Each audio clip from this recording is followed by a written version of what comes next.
A movie about a video game NPC shouldn't be this good.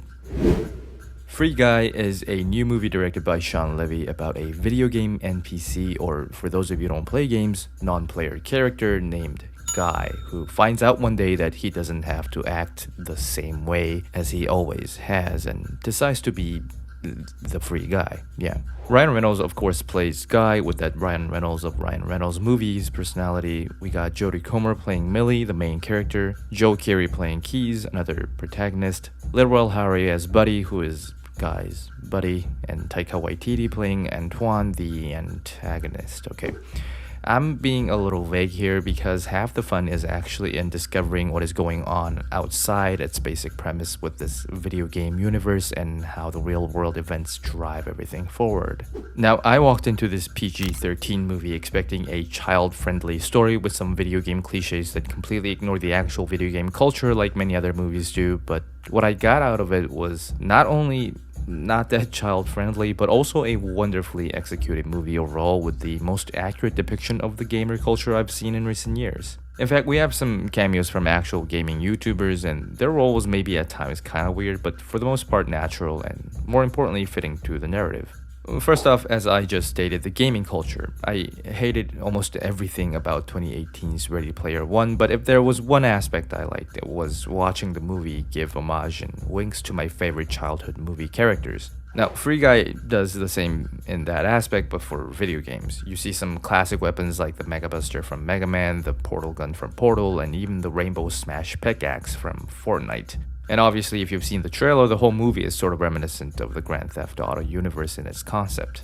It even gives movie references like Star Wars and one more that I'll save for the spoiler section, but the point is, they all fit to the movie. None of them are there just for the sake of referencing, and each reference serves a purpose in whatever is going on at the time of that reference. Take a shot every time I say reference. And on top of all that, the gamers that are actually playing Free City, which is the game Guy is found in, act and talk like real gamers. Even the founding company of the game, Tsunami, which kept reminding me of Konami, has employees and cultures set up looking and feeling fairly close to reality, and for that alone, this film was a huge relief, even to the barely existing gamer brain of mine. Secondly, and I say this again, what surprised me the most was how well functioning the rest of the plot was after the initial premise was set. You know, you have Guy with his comedic lines, Buddy playing off of Guy's jokes, and this absurd in-game world with equally absurd gamer world, yada yada. But then, what's the problem that they all face? Where does it go after?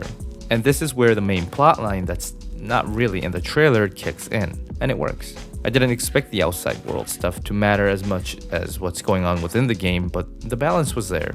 And props to Jodie Comer for playing both the outside character interacting with Joe Keery and Taika Waititi, and an in-game character interacting with Ryan Reynolds. Despite having to play two different roles, she pulled it off, and both characters did feel as being a single person at the end of the day. Now, some problems. The biggest thing here is that I walked in with zero expectations. So everything I said up to this point is coming from a preface that says, considering how things have been. It's funny, it's cute, it works, and compared to other films about games, it's accurate. But if we decide to attack the film with a more technical lens, a lot of things don't make sense, and how games work and are built are out of the window at times. Also, it still is the same Ryan Reynolds we are all a bit used to by now, and that might make the film feel like an extended version of his YouTube contents and less of a film.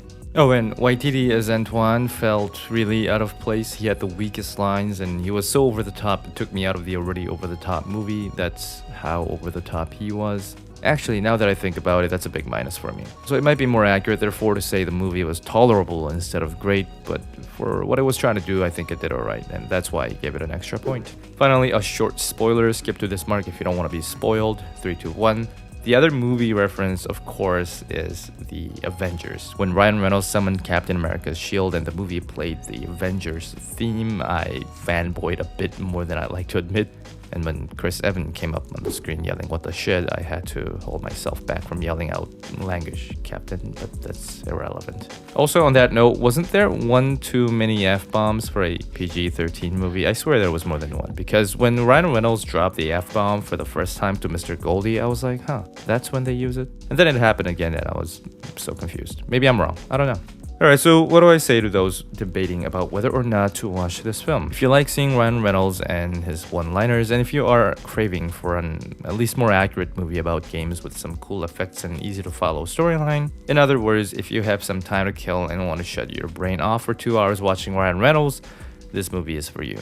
For anything other than that, it probably won't be right in one way or another. The movie is pretty specific in that regard. So let me know what you thought about the movie if you've seen it, and if you haven't, if you intend to watch it. Are you sick of Reynolds yet? What's your favorite movie about games? Let me know in the comments down below, and until next time, that's it for me.